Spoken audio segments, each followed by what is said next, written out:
Okay, welcome everyone to our March 28th joint County Commissioners and County Council meeting. The County Commissioners will go ahead and open our meeting now, and we'll all start by honoring our nation with the Pledge of Allegiance. Pledge allegiance to the flag of the United States of America and to the republic for which it stands, one nation, under God, indivisible, with liberty and justice for all. So before we have council open, the commissioners do have just one item of business that came up, and it's very convenient that we were meeting today because I would like to get this contract completed for an ADA project in a few of our housing additions. We want to be ADA compliant. So this is a contract between Whitley County and American Structure Point. In the contract, it makes note not to exceed $377,990.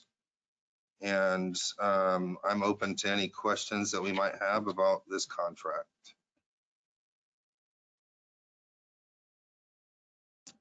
Hearing no questions, I'd entertain a motion to approve the contract.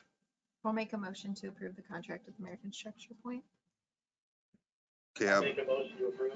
Okay, I have a motion. George, do you second? Second. I have a motion and a second. Being that George is not present with us today, I'll call for a voice vote. We'll start with Commissioner Green. Aye. Commissioner Schrumpf? Yeah. And I am an aye as well.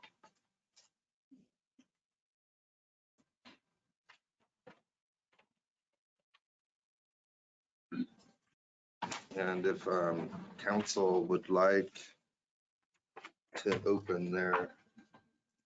Call this Commissioner Council meeting, the council portion to order for our agenda item of discussion and information regarding the jail project. So thanks everyone for coming. As you recall, at the end of your last council meeting, we started hitting on some things about just the jail project, like a high level view. So, and conversations with both Councilman Comfort and Councilman Argabright and others, we thought it best just to ask everyone to come to the table. Everybody just bring your questions and we'll start to hash some things out and try to answer the questions best we can. So I can start. The reason why I think we're here, I mean, we're going to go way back to why are we doing this? Why are we even doing what we're doing? Our jail that we currently have was built in 1987, I believe, and it was built for about 90 was the capacity. And the jail standards, the ACLU standards, so that you have to keep your population at about 80% of that. So for years, when the jail inspectors come through, they make a negative note of our population. They say we're over that threshold. We have too many people in our jail. We're overpopulated.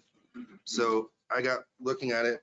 We all get these great reports every week from Paula Warden, and part of that report, certainly not all of it, but part of it is the jail population. So I just looked at 2021 and started looking at all the weeks that she sent that report, and we only fell below 100 2 times in all of 2021. So that would have been the 4th week of December. And we had one other week, oh, yep, the 2nd week or the 3rd week of November. And all the other weeks in all of 2021, we were over 100. We averaged, in January, we averaged 110 for a population, February 109, March 105, April 109, May 118, June 121, July 123, August 127, September 123, October 121, November 105, and December 100.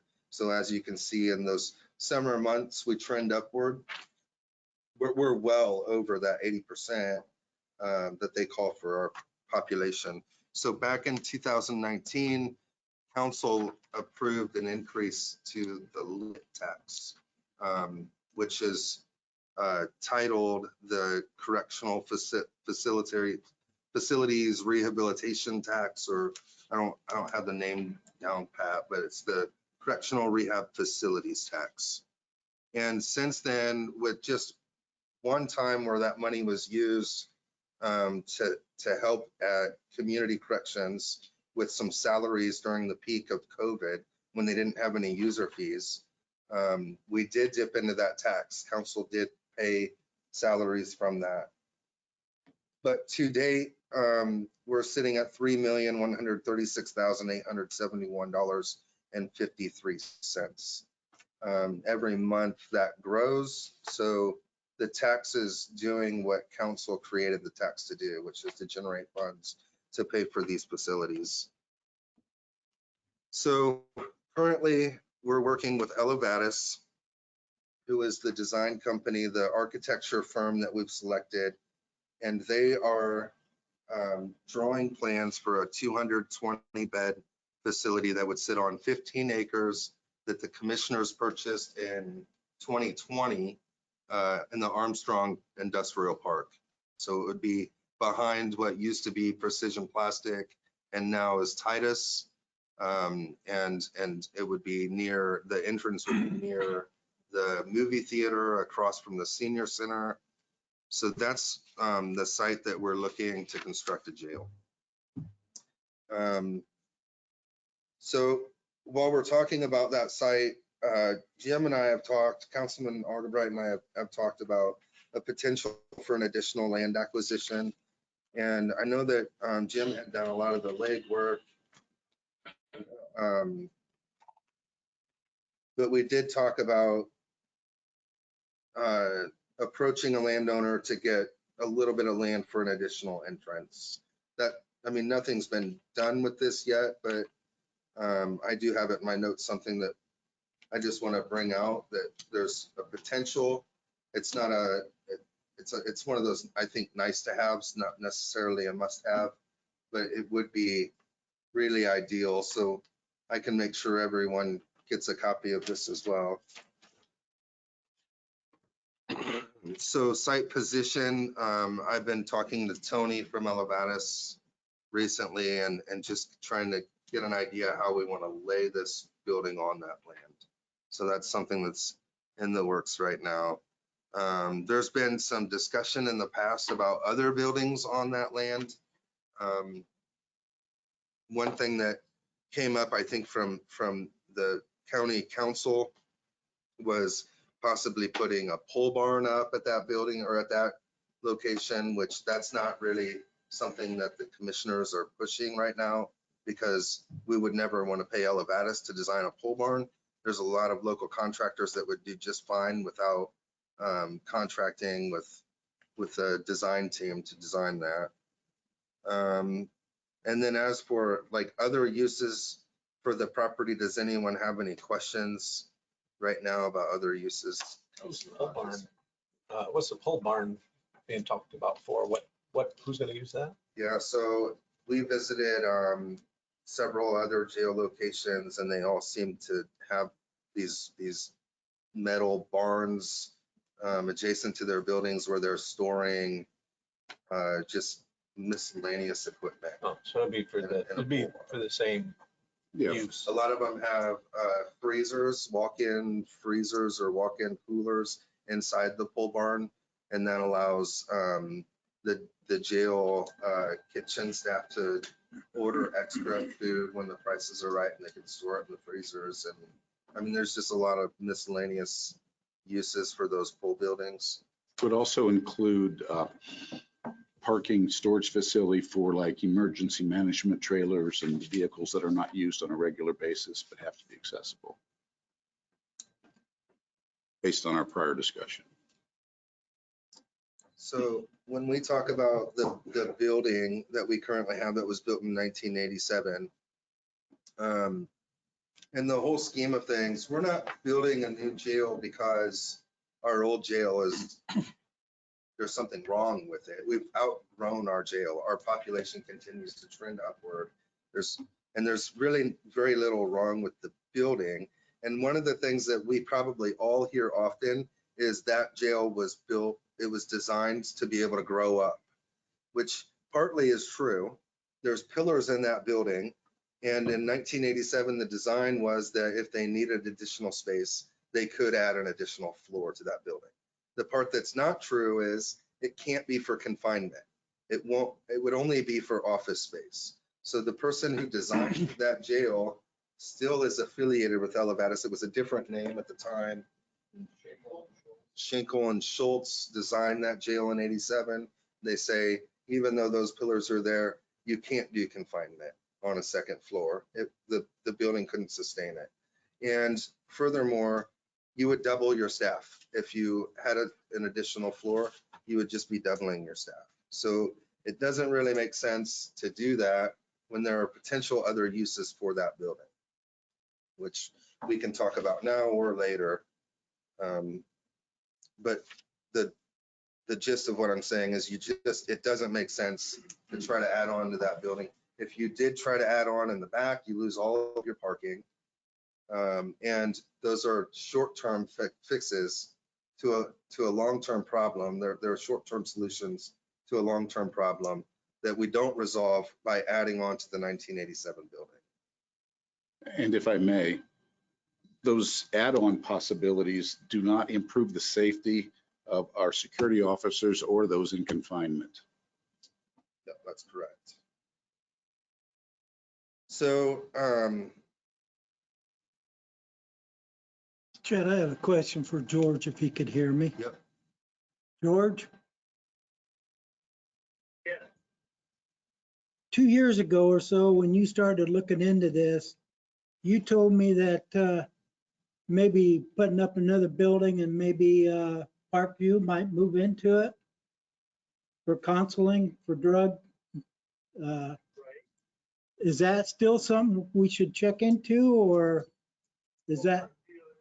Instead of Parkview asking us to do anything like that, they actually, they leased one of the Jerry Reach buildings, and that's over by the, well, it's part of the soil and water building there. So they went ahead and just leased a building. Oh, okay. Thank you. so just jumping back for a minute about design. Tony from Elevatus and the jail team that are here today have met on many occasions just to talk about the flow of our jail versus the flow of a new jail. Like, what could this look like? How do we be more efficient? How do we operate safer? And so I know that those meetings have been very productive. I've sat through portions of them, and I know that Jim has sat through portions, and Thor has been involved. And so the idea with hiring Elevatus to design this jail was they have a prototype approach. So the jail's already been built 4 times. Every time they build it, they make it a little better. They learn from their mistakes. They're able to say, yeah, this idea that Adams County had was a great idea, but it didn't work, and here's why. So Fulton County built theirs, and they didn't do that, and then they're able to say, we're glad we didn't do that. You know, it's a prototype design. So the prints are already done essentially with the few changes that we'll make here. But Elevatus had agreed that they would keep their design fees at around 3%, and they would go up from there based on the number of changes that we make. So the changes that we're making, Tony is he's very much involved, and he's very good at talking to me afterwards and saying, you know, we should be mindful of this. You know, and so they're keeping us in mind as far as keeping those design plans, the cost low, which I've been very appreciative of. So the timeline for design, I'm not really sure at this point, and I'm gonna have to just maybe ask. I hate to put you on the spot, but Do you know like a timeline for when design might be complete? Feel like in our last meeting, we have. This should be close to a final rendering. This Thursday, when we meet, we'll make a big decision on property, because they've shown us 2 or 3 options, whichever one we pick, it will make the difference on how long the drive is, or if it goes around the building or stops in front. So you'll see those. So I do know, just to affirm what they had said, I know from a conversation with Tony that we are very close, because now we're not talking about changes that we would want to make to the design. We're talking about where do we want the building to sit on the land. So I know that things are progressing. Go ahead. And may I ask, Sean, are there any design changes that affect the basic structure as brought to us, or are they all within the design structure? We have changed, with the exception of adding courtroom, recap area as the Adams County design was, so it's not a change from the Adams County print. That envelope is the same as the Adams County layout.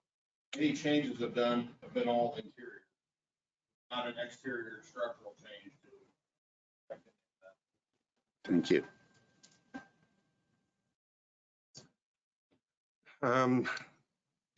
So let's talk about construction management. That's something that we've mentioned recently. And I'm going to do my best to explain the difference between an owner's rep and a construction manager. But I think there's so many different titles for things, we get lost in the language. The construction manager is the person who's building the jail.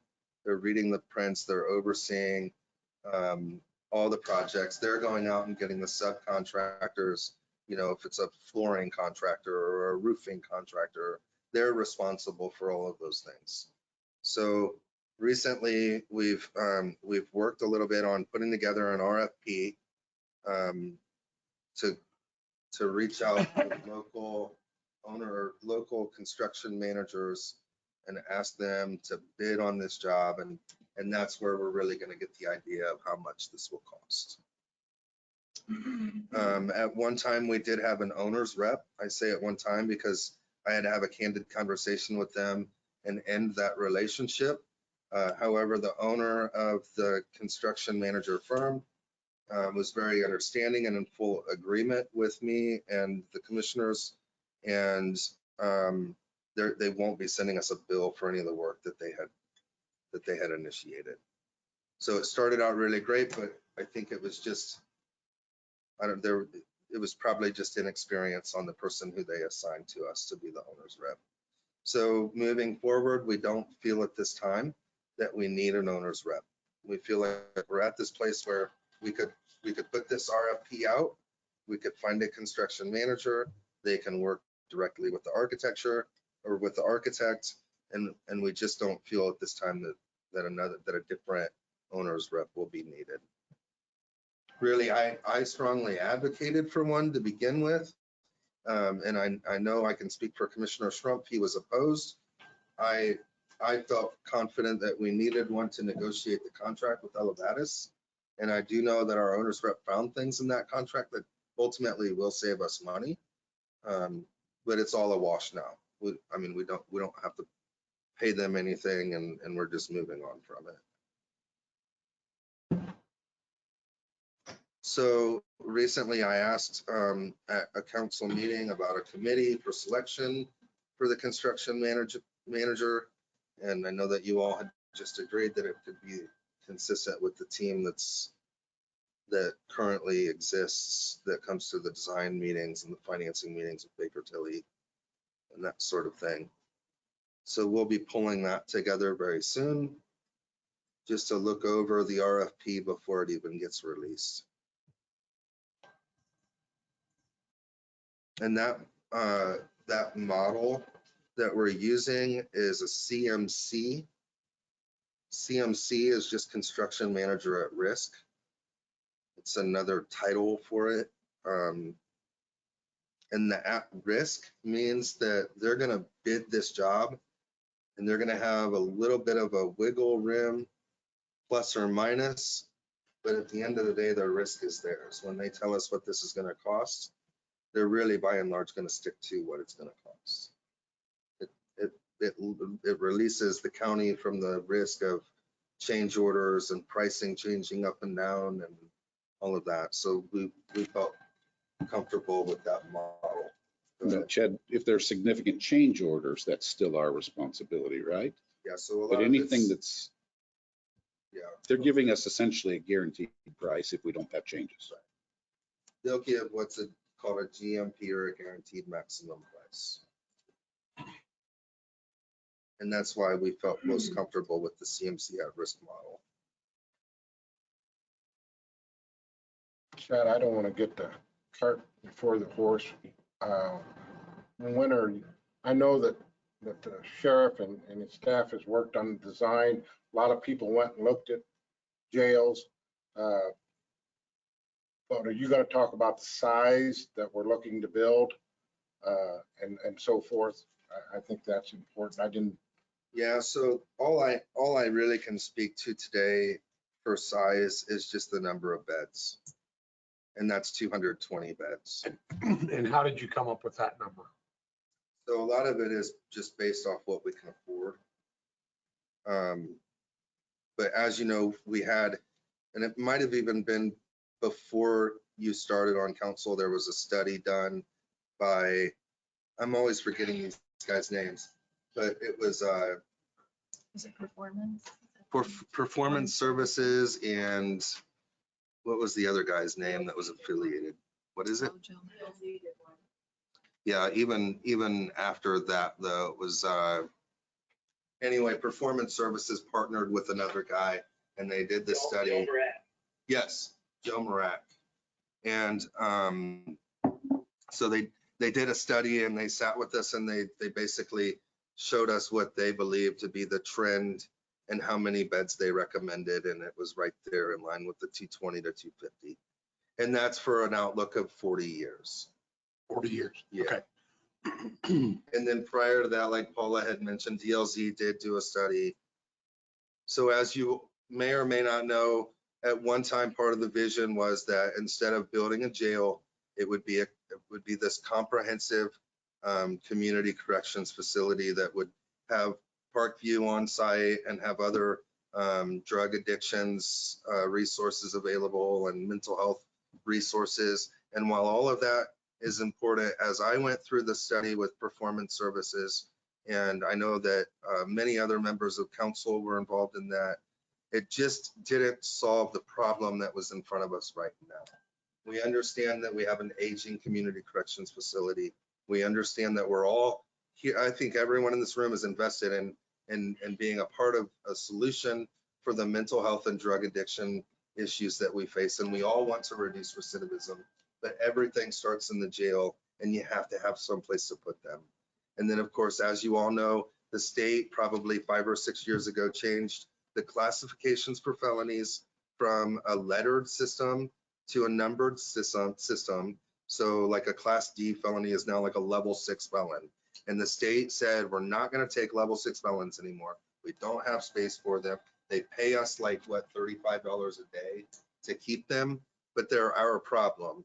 If we didn't have this problem, if the state would take all of our level 6 felons, I think that our problem would be resolved. But they're not going to do that. They did pass legislation in this last session that would lighten that load. But the reality is that most of the level 6 felons the state's going to take are from places like Marion County or Allen County or Vanderburgh County or Vigo County, and we're still left with our overpopulation.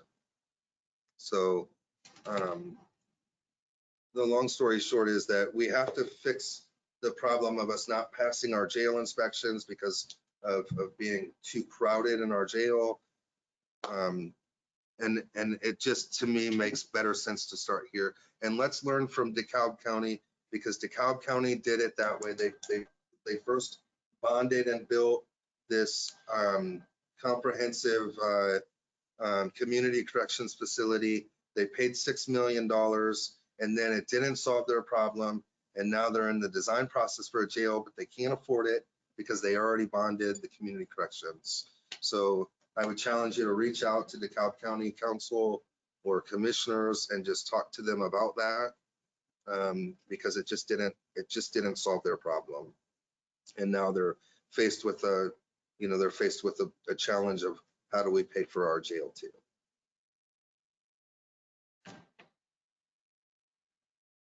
So for financing, we've hired Baker Tilly. A lot of you are familiar with Baker Tilly.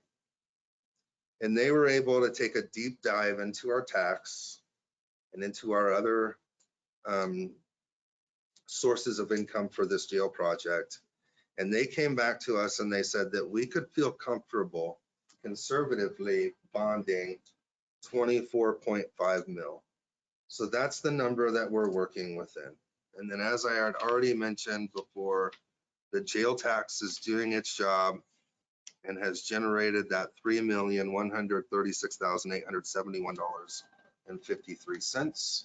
We've learned from other counties like Fulton that having that tax established early is way better. So, it was wise for council to pass the increase on the tax when they did, because that's going to help us to pay for any soft costs. Excuse me. And soft costs will even include the FF&E, as they call it. That's the furnishings, fixtures, and equipment. And in Fulton County, that ran about $1 million to furnish their jail. So they were able to tap into what they had generated in their tax as well. Will that tax sustain bond payments for the facility once it's completed? Yes. So no new taxes? No new taxes, just the tax that we did before. And I've said publicly before, if you can't afford it, don't build it. Well, I'm looking at these numbers and I feel confident that with what the tax is generating, that Whitley County government can afford what's being planned to be built. So some of the things that Baker Tilly had recommended is that you could back up your bonding with property tax.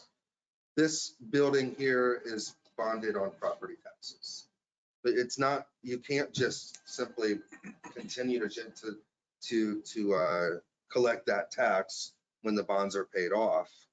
It would be a lengthy process. And my thought is we don't need to back it up with a property tax. This building will be paid for in full next year, and that's with just a partial payment. I believe, Tiffany, and you can correct me if I'm wrong, we've made our full payment for this year. And the only thing remaining is just a partial payment in 2023.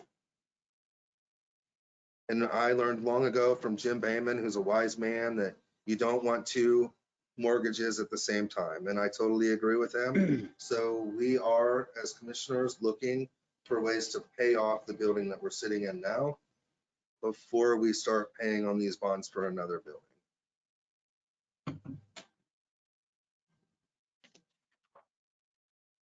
Another thing that Baker Tilly suggested that we could do if we wanted, and I'm going to lean into you, Jim, on this because I don't understand it, but they said we could bond our existing building. To me, it didn't make sense.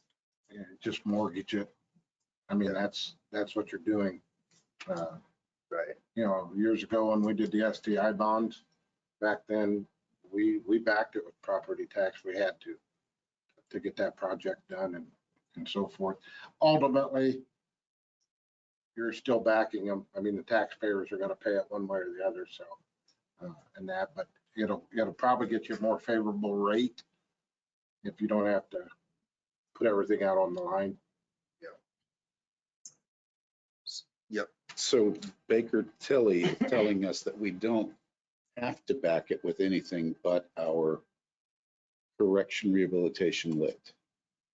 Yeah. So they say ideally we would back it with something else like a property tax or with a bond, because that would make it help me. I mean, they said that it would make it more attractive to the investors. Sure. I mean, it's a more secure bond, and investors like that, secure and safe. So is there consideration for the existing jail building to be used as backing? To be used as backup for bonding. Yeah. In my personal opinion, I can't speak for all three of us or for council. In my personal opinion, I don't know why you would do that. Like, Okay. we're a conservative community. I think that if we did that, you could borrow more money, but I don't know that that's what we want to do. I think we want to live within our means in Whitley County. At the end of the day, we're still a very conservative, fiscally conservative community that wants to live within our means. And I want to make sure we're doing what's right for the taxpayer. So that 24.5 number that they've said we can bond is our firm number. That's right. And then, I mean, of course, this could be plus or minus, but the tax, I think, is doing better than anyone anticipated. So, until we really start digging in deeper and we get the pricing and Baker Tilly can really nail down true numbers, I don't know that the 24.5 is hard and fast, but that's a conservative look at it. That's just the conservative early numbers, which is why we like Baker Tilly, because they do err on the side of being conservative. Wasn't the total number higher than the 24.5 when we were trying to figure out how we were going to cover the additional cost? We don't have a total number on how much the project will cost. Right, but Baker Tilly had given us the information with the different ways that we could pay for it. And it was all higher than that, correct? If we have to cut, if that's our firm number and we're building a jail that's too small, is the plan then to then add on in a few years? If we have to reduce the project by so much to hit that number? Well, I don't think 220 beds is too small. I mean, if that won't cover it though, 24.5 won't cover even the 220. Then you don't do it. Then you let your tax continue to generate the funds that it's generating until you can afford it. And it's the offset of increased cost, increased interest versus what we can afford. And just tough decisions have to be made by the commissioners and the council. I still stand firm in the fact that from the numbers that have been offered to me for Fulton County, I think came the total project, which was just completed months ago, ended up costing $23 million. But inflation's gone through the roof though, and all of the building materials, so our cost will be much higher. And again, I think once we get a construction manager on the team and they can start bidding everything out and come back with a hard and fast number, that's when Baker Tilly can really drill down and say, based on what you're currently receiving in your lit, this is what you can afford to do. Tiffany, how much does the lit tax bring in a month, roughly? See, right now you got 3.1 million there. You can bond for 24.5, that's 27.6. And that should, if this is a 24-month to 30-month project, you're going to have accumulation of, as you say, start early and accumulate it. You're going to have some accumulation there. So you could be looking close to 28, 29 million by the time construction, because that construction includes Rochester's and Fulton County's included soft costs. So there's a little bit more here as time goes by. We get in just shy or a little over 156,000 each month. So you're looking at. And what is that tax based on? Just part of the local income tax, how they break it out. So we have some that goes to CEDAT, some that goes here. It just kind of gets distributed out. But is it the sales tax? Is it based? What's it based on? It's I'm sorry, income Jeff, tax. what did you say? It's based on payroll for For the county. the county. So that's also going to be a fluid number as inflation and payrolls go up at the same time, inflation and costs for materials. So that number will continue to alter the final number too, because it will go up. Unless we have a recession, though, and then there could be some adjustments, which I'm assuming that Baker Tilly puts in their figures as our conservative, but you're right, that's a fluid number. As would be construction costs if we go into a recession.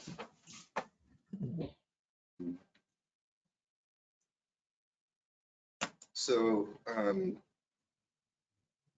think, again, the thing to remember, though, is that they're not going to lead us into something that they don't think that we can afford. And once they have the numbers, I think they'll be able to drill down and do a little bit better math and figure out exactly what we can afford. And, you know, I would never advocate for an increase in another tax, to pay for this. That's my 2 cents.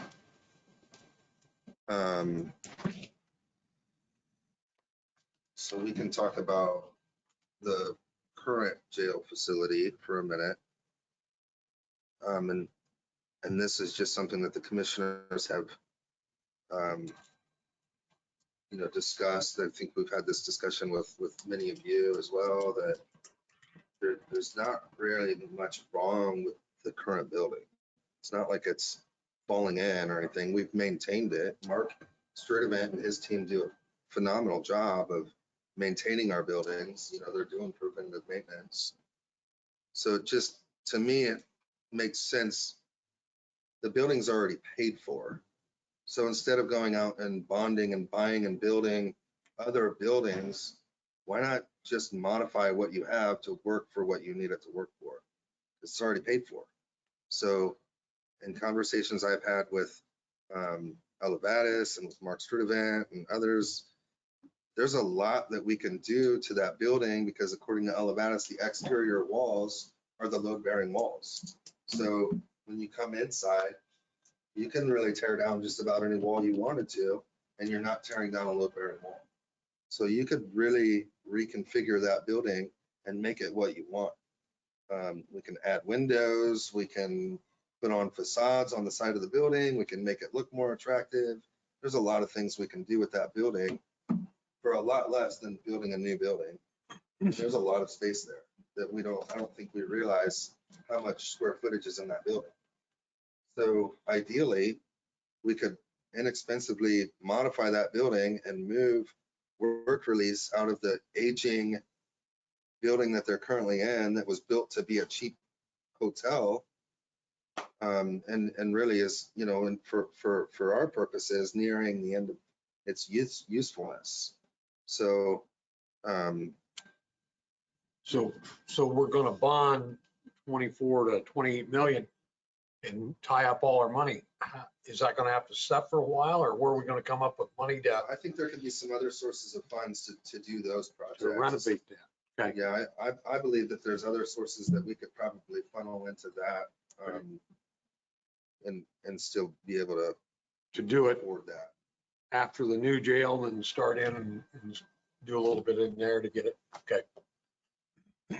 Has Paula been included in these conversations, and She has been. what do you think about the facility, whether that would be good for your operations? Yeah, initially, I had some concerns. Just the location, obviously for our population, right now, a lot of what they access is across 30. Banking, counseling, wellness centers can be relocating. Those are some challenges, parking, but nothing we can't avoid. Obviously, like Commissioner Banks said, we have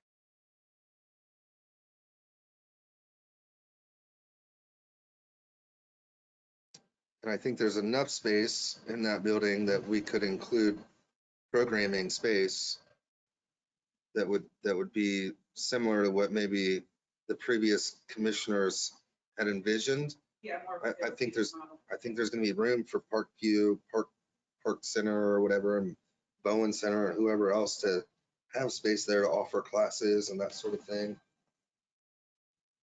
And if I have to, I'll just volunteer my time to drive a van back and forth across 30 if you need me to. Put that in the meeting minutes. We all heard that. I'll do it. Paula, you think there's enough parking back here? Behind the jail? No, but there's other lots that may be available. Obviously, our population, we would want to park closest to the buildings because we have to conduct regular. Yeah, we can make it work for everyone, you know, have to walk, have to walk. The thing is, I would want enough parking for our population, and a lot of our population is actually driving now. especially with classes. And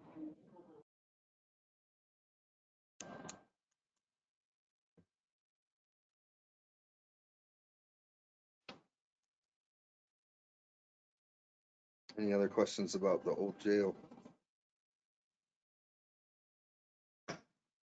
Under the new jail, where is dispatch, county dispatch going to be? Yeah, so the current plans include dispatch being at the new New location. facility. Yeah. Yep, so that's included in the current plans. Did I hear one of you sheriff's department mention a courtroom in there too? Yeah, the sign we have is the main hallway from where the cells are through booking. Off that other side of booking, there would be a courtroom on one side and then a J cap space.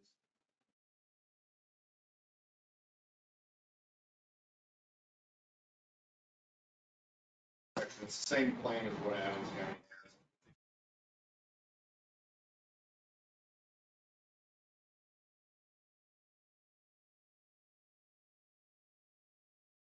Transport 15 people.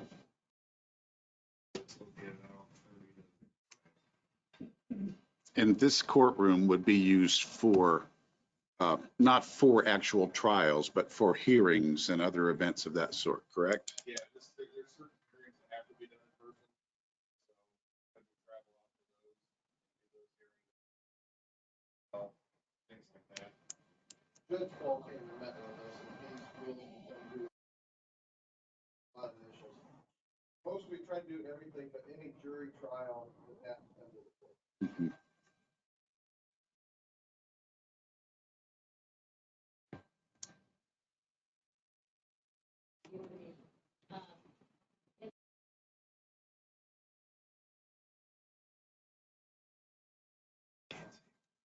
So the current plans don't include a space for probation at the new jail.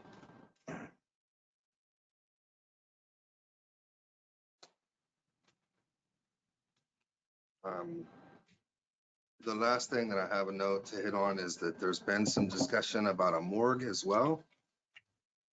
I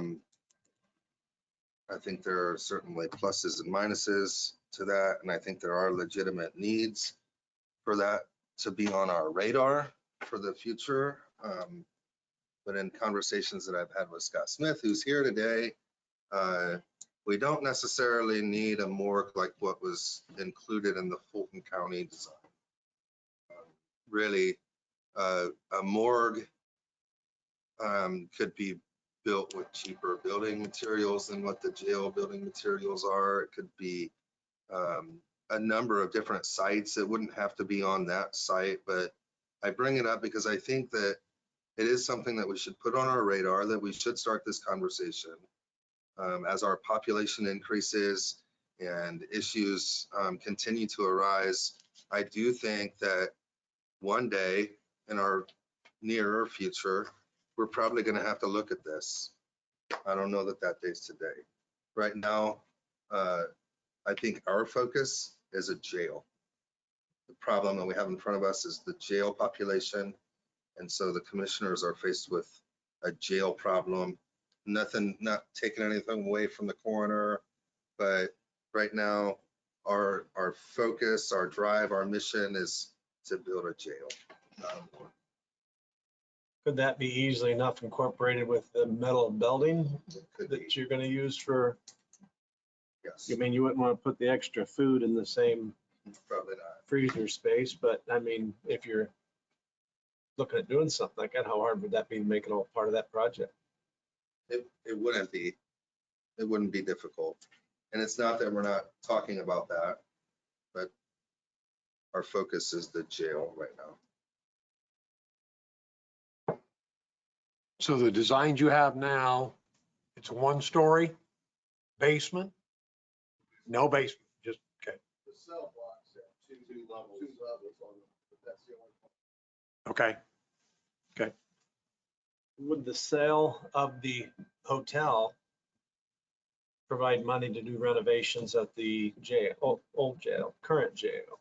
Yeah, I don't know that it would fully cover it, but it will significantly help assuming that our buyer is still interested. But we do have an existing memorandum of understanding with Mission 25 for the purchase of 300,000 for that building. A question regarding the RFP. I know that we have the option in selecting our contractors that it is not just the least expensive, but also the best that suits our needs. Is there anything written into the RFP about preference for local or regional contractors? I'm going to be honest, there's a draft RFP that I have not gotten that deep into. So I don't know the answer to that. I don't know. But when we do pull together a meeting for that construction manager selection team, we'll dig deep into it, and Tony can walk us through like line by line and explain what has been written into it and what we could add or take away. And I do believe that that's a value that all of us have here, Yeah. council and commissioners both, that as much as possible, local or regional contractors. Yep. What questions do you have? No, I was just curious on what progress is made on the access road out to Lincoln Way. Any at all? Yeah, so that's what we had talked about before. So there is some land that there's just a small lane that would, I'll pass this to you, but there's this property, just a really small I can see it. piece of property that would allow for an additional access point to the frontage road, but it wouldn't go out to Lincoln Way. Okay.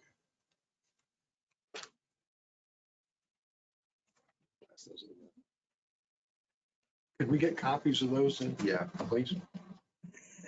In the original land?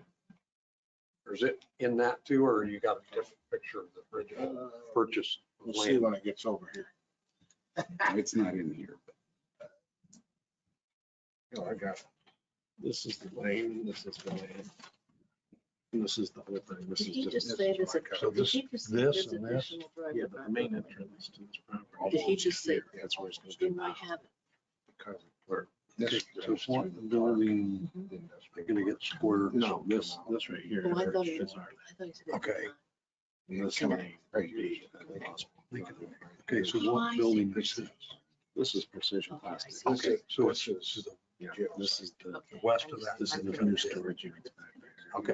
Here's. Okay. Here's the- Oh, okay, I've never been back in there. Okay, okay, thank you.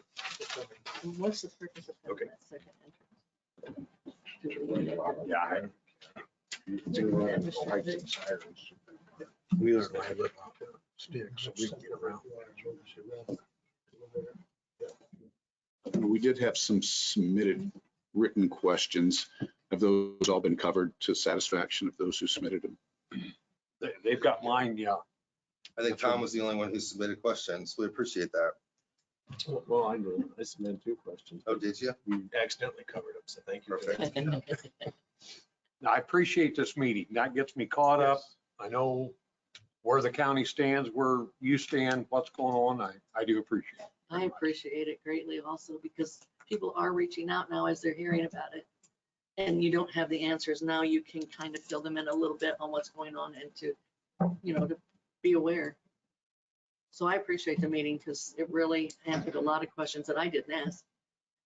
Sure. Is it possible? Go ahead. Yes. Yes, George. Should we ask for a vote on approval for funding for the initial cost for architectural services and any services that come up for this time? So we talked about that. I let council know at the last council meeting during the commissioner update that I would be coming to their next council meeting to make that request. So I know Tiffany has worked on the paperwork, right, the additionals. And so I mean, I think it appropriate probably to wait until their next council meeting to make that request. Okay,